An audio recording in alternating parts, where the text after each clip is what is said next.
You guys making any money? You doing okay? We get by. Would you like to help us?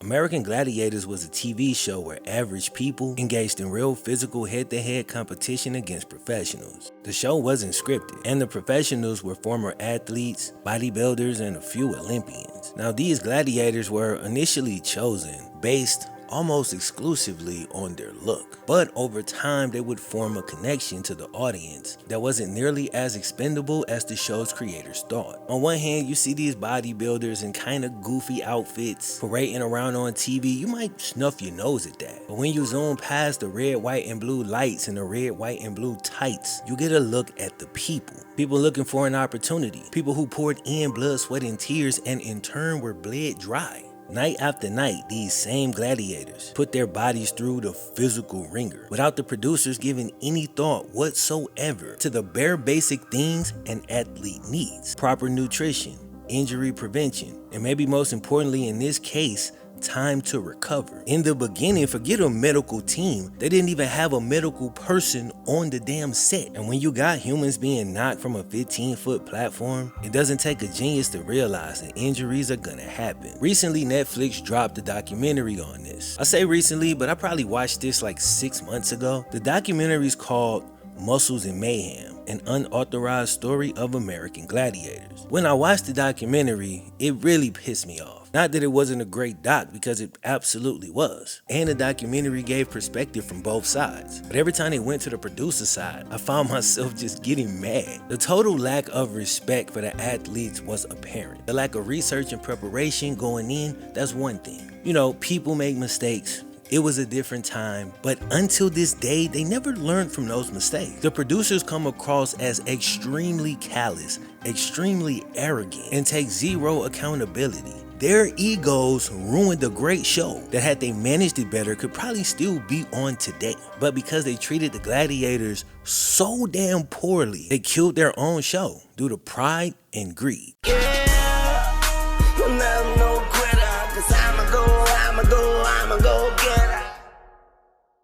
The NBA playoffs is rolling right now, and it's a great time for you to get in on the action. You can do that with my partners at DraftKings Sportsbook, who are kindly sponsoring today's video. At this moment, any new customer who bet $5 on anything will get $150 in bonus bets instantly. So the question is, like, what you waiting for? Download the DraftKings app now and sign up using promo code FlemLo. The crown is yours. Again, new customers who bet $5 will get $150 in bonus bets instantly. Then returning customers can get something as well. What you get a no sweat NBA bet. And if you live in a state where sports betting ain't legal, just use DraftKings Daily Fantasy for a chance at cash prizes. So download the DraftKings Sportsbook app now. And new customers use promo code FlemLo and bet $5 on any wager to get $150 in bonus bets instantly. That's promo code FlemLo, only at DraftKings Sportsbook.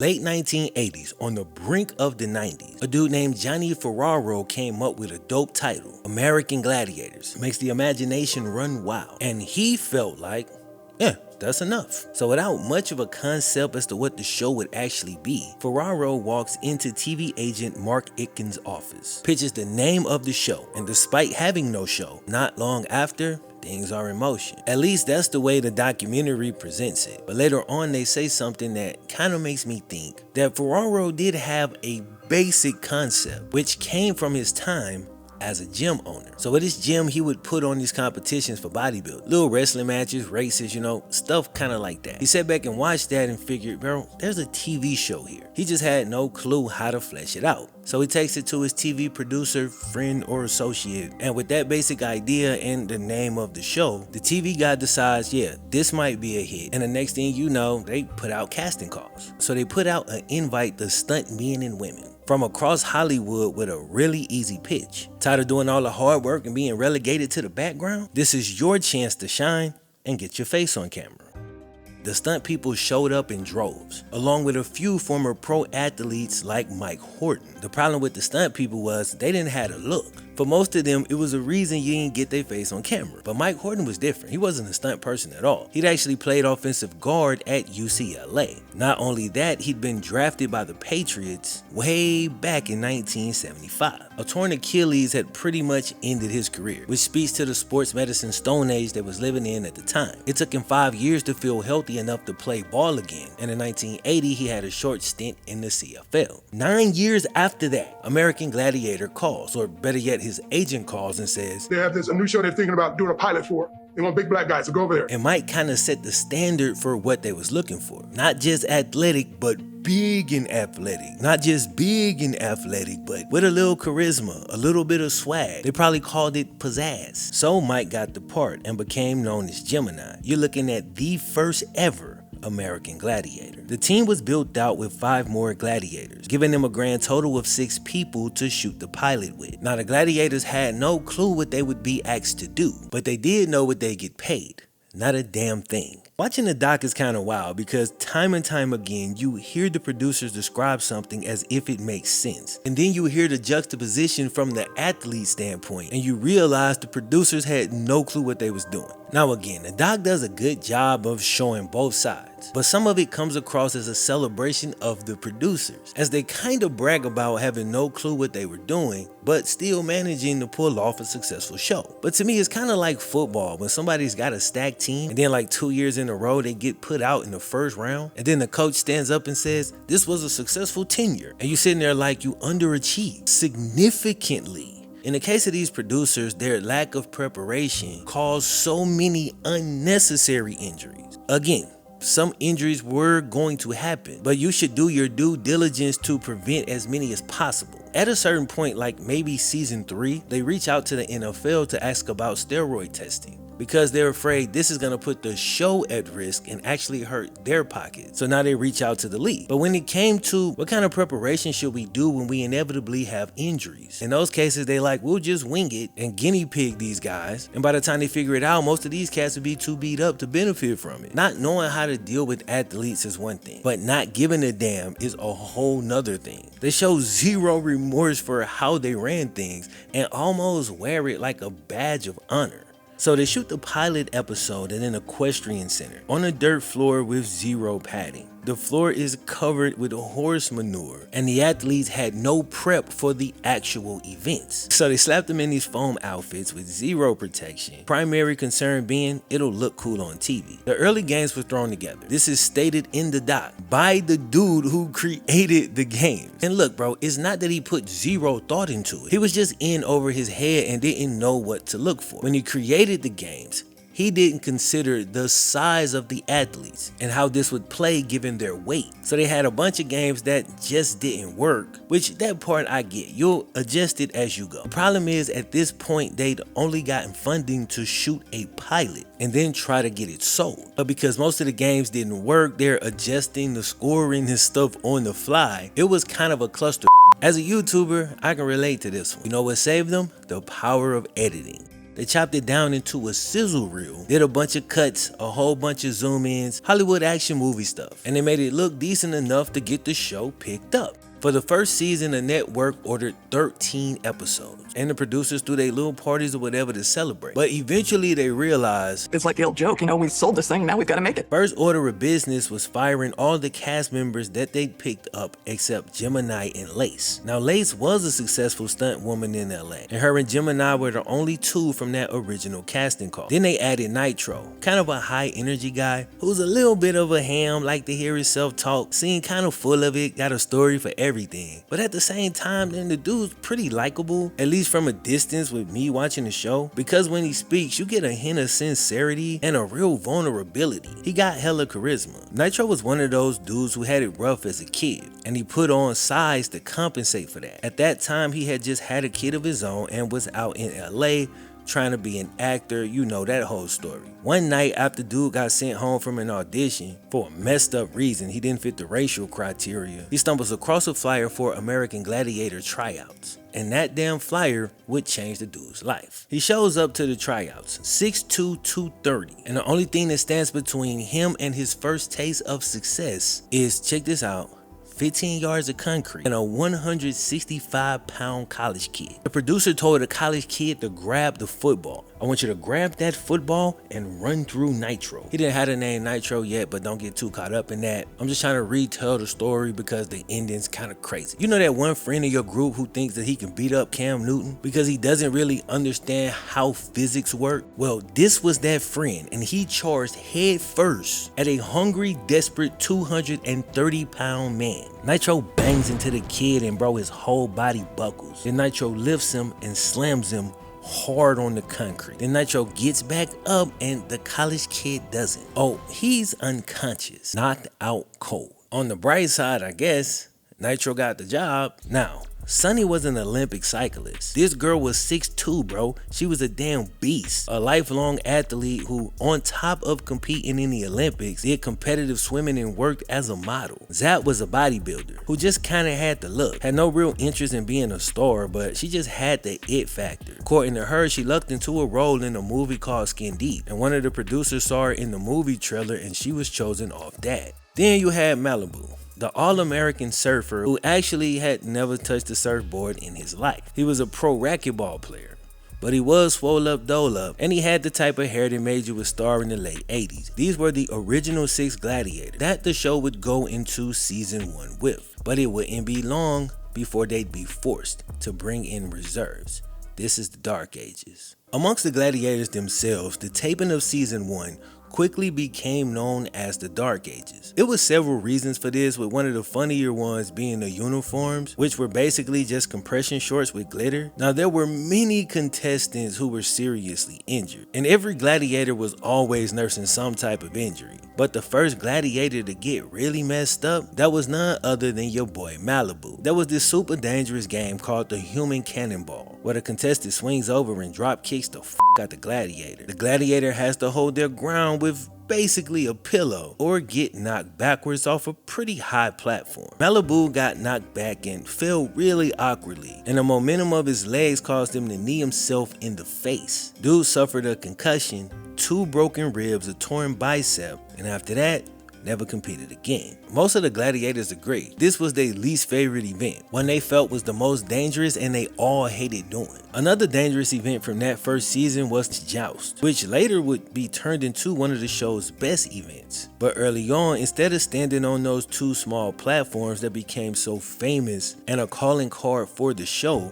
at first you fought on a bridge that would be pulled out from under you. And now you off balance, maybe a little woozy from getting hit in the head, and you falling 20 feet. Because the whole bridge falls, a lot of the time, you ain't falling by yourself, your opponent's falling with you. This was a serious accident just waiting to happen, because that's what happens when you pull the ground out from beneath somebody's feet. Now they had other events that were also unnecessarily dangerous, for more subtle reasons, like the Conquer Ring. See, this was basically just a wrestling match. You push the other person out the ring and boom, you win. Now, usually this ring sat flush with the ground, but one day they decided to raise it up above the floor. Unfortunately for Sunny, an Olympic athlete, she was the guinea pig that showed them how stupid this was. While wrestling, the extra drop caused her to land awkwardly, and unfortunately, she completely blew out her knee. After this injury, she never competed again, and according to the other gladiators, she still messed up until this day. Now the show fought it and made absolutely sure that they wouldn't have to help her out in any way. The producers say in the doc, hey,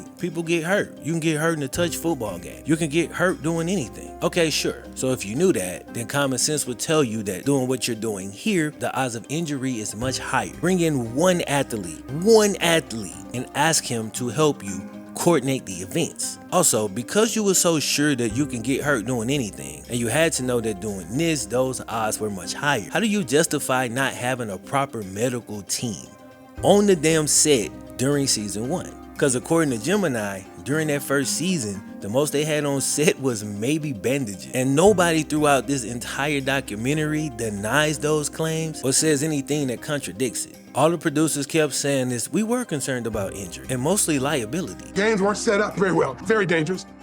Producers, they had no idea what happens when you're having physical athletic events, no clue. It was a reality check for us because we were concerned about the athletes and the liability issues as well. And this was a big financial risk, especially for a company like Goldwyn. We was thinking about injury, but not in how to prevent it or how to make sure the athletes were good, just so long as we weren't liable. And I don't have a problem with you trying to protect yourself legally. What I have a problem with is that your only concern when it comes to injury is the liability. You have zero concern about the actual humans to even have a medical person on the damn set. If you don't know what to do, go to a high school football game. Talk to the damn trainer that's standing right there on the side. You see that dude taping ankles, man? Go and talk to him. You know what I'm saying? It's like, how much effort would it really take? Throughout the whole thing, they never show even the slightest bit of empathy. They just looked at it like these guys don't have many other options, and they just threatened to replace them if they ask for better treatment.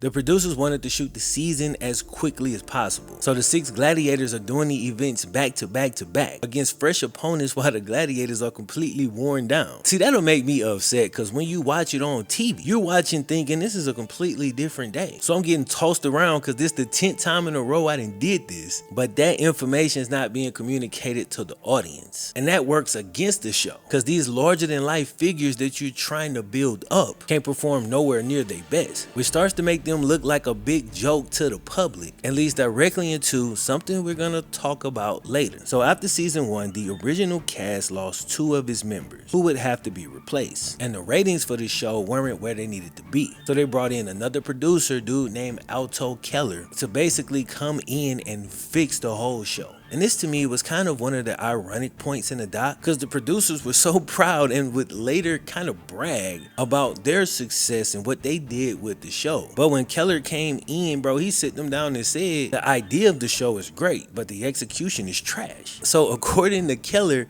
everything these producers had put together was actually garbage. They'd actually taken a fantastic idea and literally done the bare minimum with it. So Keller comes in, and the first change that he makes is actually the one I foreshadowed earlier. He changed the men's joust, got rid of the stupid drop bridge, and decided to put the guys on stable platforms. But the platforms would be small in diameter. If you get knocked off your platform, you lose the match. That one change alone turned this event from a dumb and kind of underwhelming event to literally the most iconic event probably from the whole damn show. Keller raised the production value by better allocating the resources they had and making things more efficient. And the most important thing he did was add a medical team to be right there on set to help tend to injuries. He brought in Bob Levy to direct what they called the second half of season 1. This is when the show got a real facelift, and that was when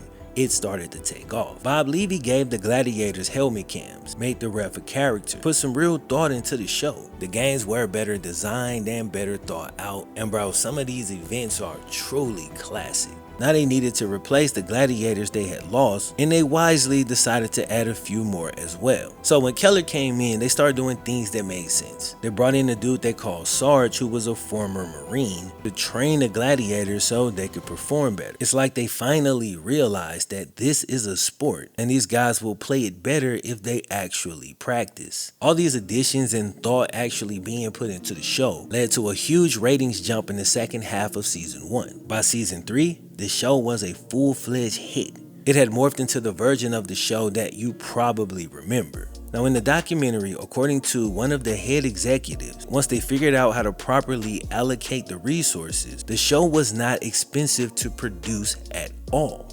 Once we learned how to do it, it wasn't a very expensive show to produce. We would shoot the entire season in 2 weeks. It grossed a lot of money. They sold merchandise, featured the gladiators in commercials, and it was syndicated in over 20 different countries. It's obvious that the show is making money at this point. And just to drive that point home, the producer says verbatim, we would shoot the entire season in 2 weeks. It wasn't an expensive show to produce. It grossed a lot of money. But the men and women putting their bodies on the line are still being capped at $500 a show. So the group was being treated like many musicians of that time, being strung along by execs who were only dropping crumbs. The crumbs were supposed to lead to the whole damn loaf, but time and time again just led to more crumbs. It's an interesting phenomenon that we see all the time. So I want to stop for a second to discuss that a little, because it seems to me from watching so many of these situations, the execs always had the same damn defense. Putting on the show is expensive and we have to put the funds back into the show, we invest the money back in.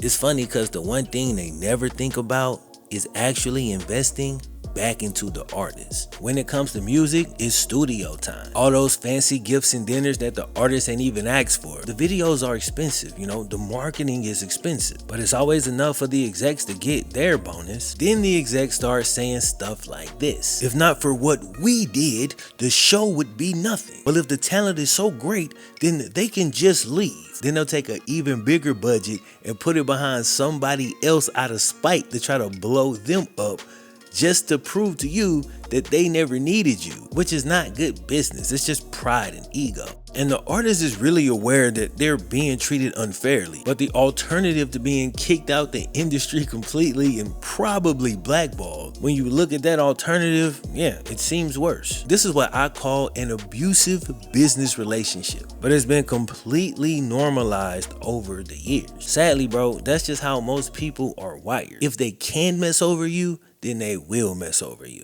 Then one day, the execs called the meeting for the Gladiators, and they didn't use these words, but in a nutshell, they said, okay, you guys are gonna finally make a small portion of the money that you've earned, but it's gonna be the hardest shit you ever did in your life. A lot of you guys probably won't even make it through it, but at least you'll finally be able to put some money in your pocket. We're going on tour. Just like a music group, touring is one of the best ways for talent to get paid, but it's extremely strenuous on, let's say, a singer. A few nights a week, bro, you're singing for hours over a loud ass crowd and trying to keep your voice healthy, but you're living on a bus, and if you're in a group, you're probably eating bad food. Resources have to be split. You're not getting adequate rest because you're living on a bus, and unless you're that 1% artist, it's a grueling type of grind. Now imagine that same thing when you're falling 20 feet, tackling dudes, getting knocked off a platform every night, a few nights a week. Nah, listen to this schedule. As a modern sports fan, to me, this is insanity. Bro, these dudes competed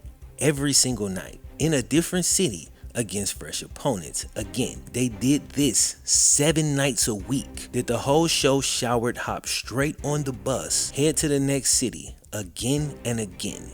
7 nights a week, over and over. You don't even need to be an athlete to just imagine the type of toll that would take on your body. Bro, in the NBA, a back-to-back is hard. Imagine doing a back-to-back-to-back-to-back-to-back on a 120 city tour. Bro, it's just no way these people thought that was possible. Who you think you got? Wolverine or Deadpool? You looking at the uniforms thinking that they Steve Rogers for real? The human body cannot recover that fast, especially when you're sleeping on a damn tour bus. And some of these dudes is damn near 40, bro, and it ain't no load management, because initially the company didn't want to pay for reserve gladiators. Eventually, they were forced to bring in some new guys, which actually backfired on the main cast. The producers looked at it and said, oh my gosh, we just brought that guy in off the street. These guys are replaceable.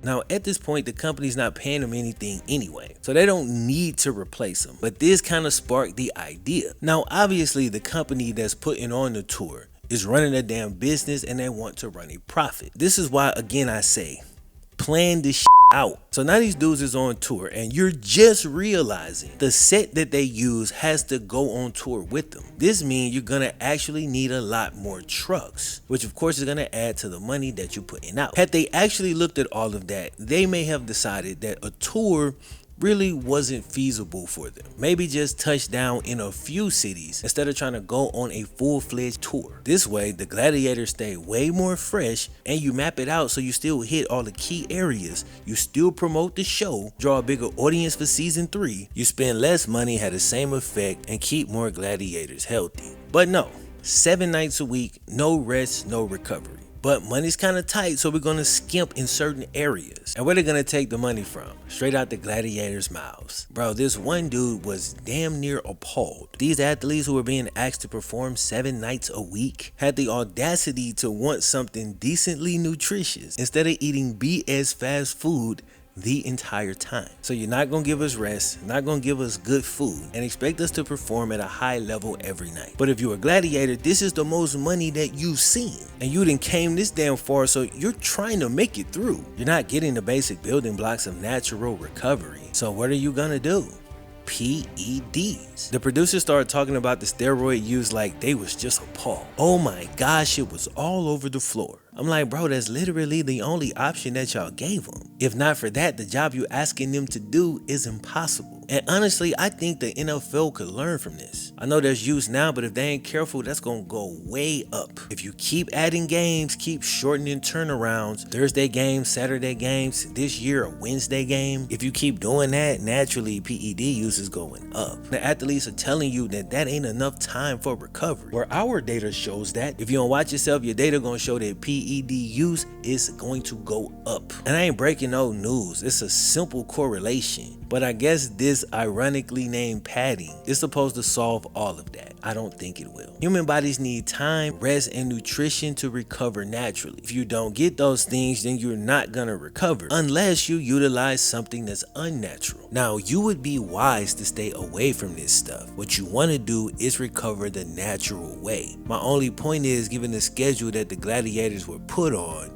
only the cats that was juicing was making it through that. But PEDs wasn't the only thing the Gladiators got hooked on. Like a lot of NFL players, they got hooked on painkillers. Because of a lot of these addictions, the producers started talking about them like they was just monsters or something like that. No, they're people. And this is what happens when you treat them like cattle and don't consider the things they need to perform the job you're asking them to do. I was the only Gladiator that made all 7 seasons, was in more episodes than any other Gladiator. And I got injured more than any other Gladiator as well. In the 7 seasons, I had between 9 and 11 surgeries. Tough deal thinking that you were not taken care of properly.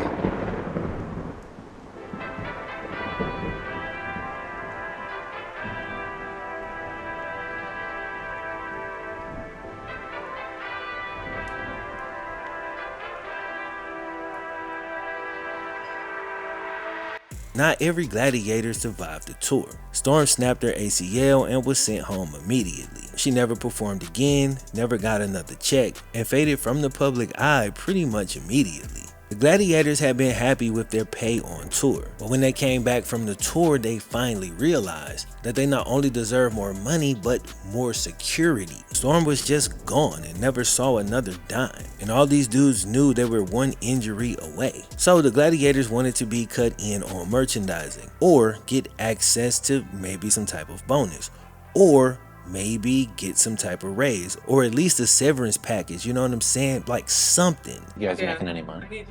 You doing okay? We get by. Would you like to help us?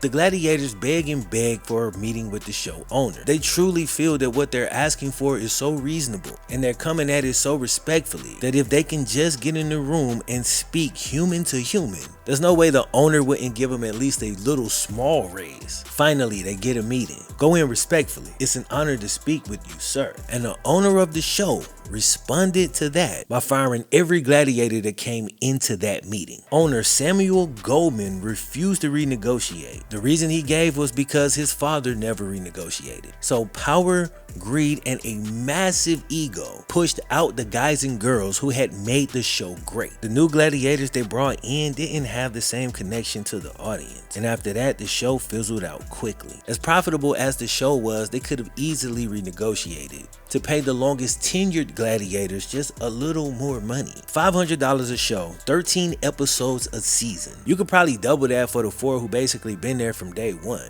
But ego allowed these cats to somehow be offended by the fact that the people who are out there putting their bodies on the line want a little bit more money than $500 a show. This offended the owner, so he fired all of them out of spite. Then proceeded to try to prove that people only cared about the show, that they didn't actually care about the gladiators themselves. They were paying to see the show that these producers had created. We saw something very similar to this for years in college football. You know, the amateurism rules, man. People pay to see USC. They don't pay to see Reggie Bush. We pay to see Reggie Bush. For whatever reason, these people have a hard time getting that through their head. The producers came up with the great idea to de-emphasize the gladiators altogether, right? You see what they're trying to do. They decided to make the show more about the contenders. But for this particular show, that ain't why the people watch. They watch to see Gemini. They watch to see Nitro. They watch to see Lace, Storm, Ice. But the producers started thinking that they watching to see them or their ideas